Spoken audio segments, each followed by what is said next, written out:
yang selalu dibaca tiap Jumat sejak 1000 tahun yang lalu. Ini ayat sudah dibaca.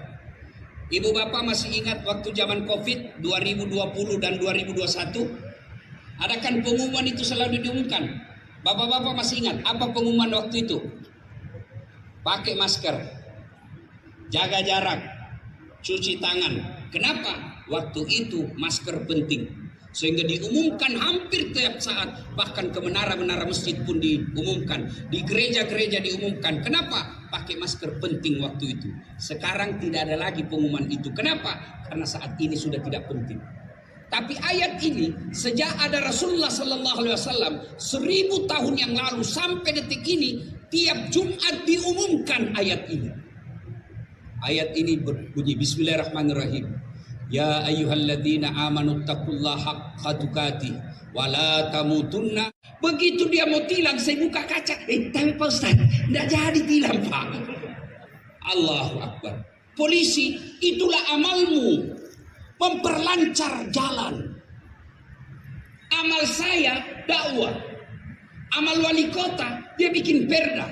Amal anggota DPR, dia bikin undang-undang. Tapi bapak polisi lalu lintas, apa amalmu? Berada di jalan. Namanya polisi lalu lintas.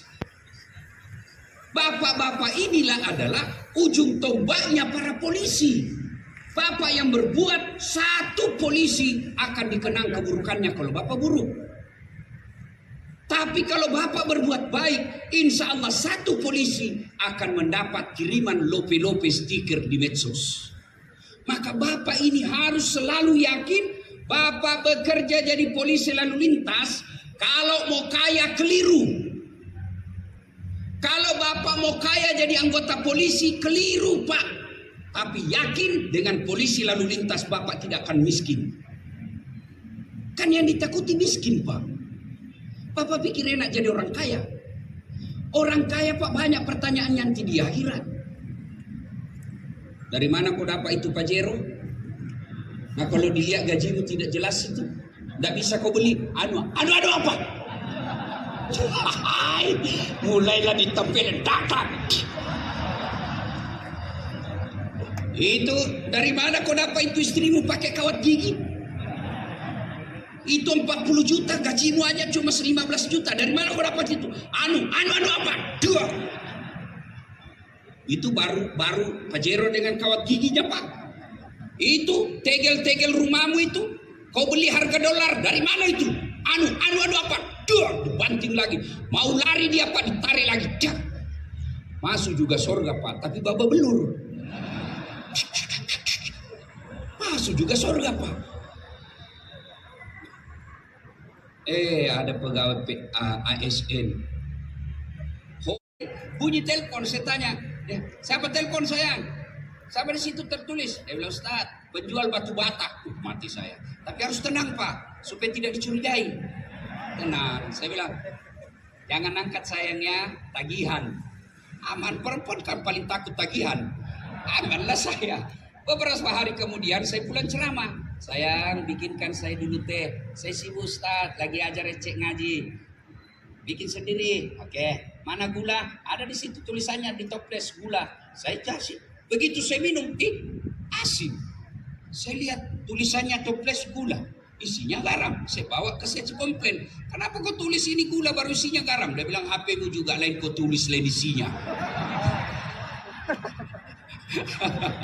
Ayo, yuk Bapak, daripada itu, kalau istri kita, Pak, tidak nurut, istri kita, Pak, lebih hebat daripada Pak Dirlantas. Sudahlah. Itu ciri-ciri uang yang kita kasih selalu uang-uang yang tidak jelas penghasilan. Alangkah bahagianya kita pulang kerja, kita curhat sama istri, aduh marah-marah lagi tadi komandan. Dia hadir, ya sabar Bang, yang namanya beliau komandan, masa abangnya mau marah sama Pak Dirlantas, kan tidak mungkin. Ya sabarlah Bang, itu enak kan perasaan kita. Tapi kalau istri kita selalu makan uang haram, kita datang curhat, apa dia bilang? Bodoh memang kau, kenapa kau tidak lawan? Apa mau dilawan Nadia Dirlantas? Maka kalau istri kita pergi kerja, Dia masuk WhatsApp-nya, Bang, jangan menghalalkan segala cara. Rezeki sudah Allah tentukan. Baru saja saya doakan kau dalam salat duhaku. Mudah-mudahan Allah lapangkan pekerjaan dan berkahi penghasilanmu. Salam sayang selalu dari istrimu di rumah. Oh, itu penghasilan bapak berkah.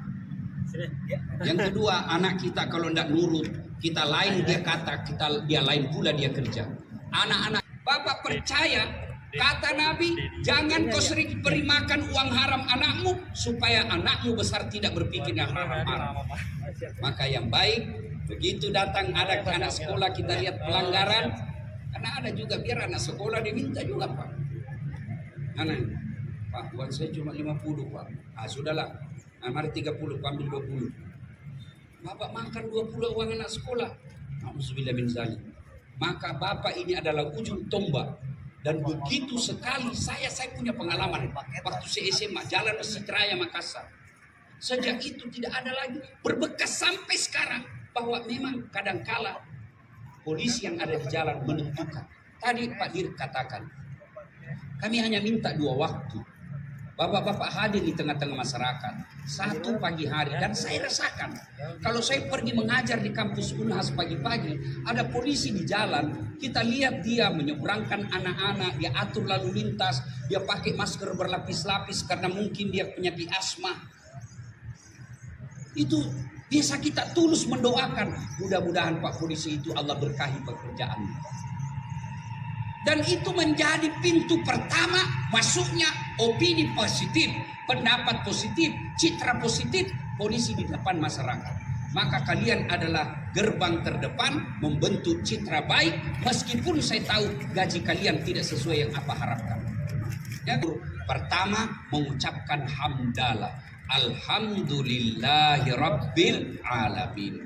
Kalau kita muslim, ucapkan Alhamdulillahi Rabbil Alamin dengan catatan ucapkannya bagus, sempurna pengucapannya, usap dada. Alhamdulillahi Rabbil Alamin. Kau dapat promosi, Alhamdulillahi Rabbil Alamin. Lulus sekolah lagi, Alhamdulillahi Rabbil Alamin. Caranya ucapkan dengan baik, usap dada. Karena kadangkala orang bersikir terlalu cepat sehingga tidak berbekas di hatinya. Coba lihat biasa di masjid Pak. Sama-sama subhanallah kita baca, sama-sama 33, sama-sama mulainya. Saya baru 11, dia sudah sampai. Dia cuma bilang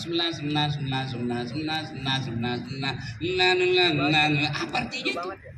Maka kalau Bapak mau bekas itu rasa syukurnya, Alhamdulillahi Rabbil Alamin. Yang kedua, cara bersyukurnya, manfaatkan nikmat Allah itu di jalan kebaikan. Bapak pikir ini baju coklat, ini adalah nikmat sosial. Saya mau tanya ibu bapak, boleh enggak Pak Dir pakai baju seperti saya?